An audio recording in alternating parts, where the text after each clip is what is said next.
ইসলামাবাদে অনুষ্ঠিত শান্তি আলোচনা কোনো আনুষ্ঠানিক চুক্তি ছাড়াই শেষ হলেও ইরান পুনরায় যুক্তরাষ্ট্রের সঙ্গে যোগাযোগ করছে বলে দাবি করছেন মার্কিন প্রেসিডেন্ট ডোনাল্ড ট্রাম্প।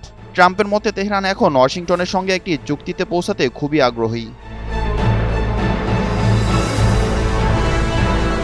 চলমান অচলাবস্থা নিয়ে ট্রাম্প বলেন, আলোচনার মূল কেন্দ্রবিন্দুতে রয়েছে ইরানের পারমাণবিক কর্মসূচি। তিনি বলেন, ইরানকে কখনোই পারমাণবিক অস্ত্র তৈরি করতে দেওয়া হবে না। ট্রাম্প ইঙ্গিত দেন যে অনেক বিষয় উভয় পক্ষ একমত হতে পারলেও ইরানের পারমাণবিক সক্ষমতার বিষয়টি এখনও অমীমাংসিত রয়ে গেছে।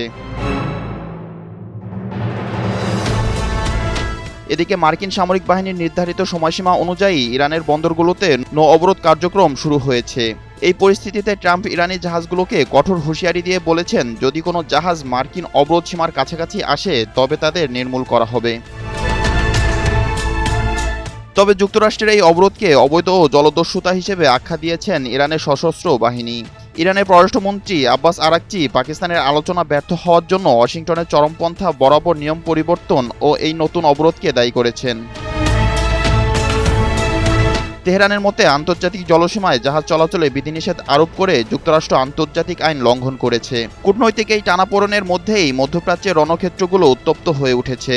হিজবুল্লাহর সঙ্গে সংঘর্ষের জেরে ইসরায়েলি সেনাবাহিনী সোমবার 13 এপ্রিল দক্ষিণ লেবাননের মারুব শহরে ভয়াবহ বোমাবর্ষণ করেছে, যাতে অন্তত 4 জন নিহত হয়েছেন। এছাড়া ইসরায়েলি সৈন্যরা বিন্ট জেবেইল শহরে সমস্ত প্রবেশপথ দখল করে নিয়েছে বলে খবর পাওয়া গিয়েছে। বিপ্লব শেখ, এনটিভি অনলাইন।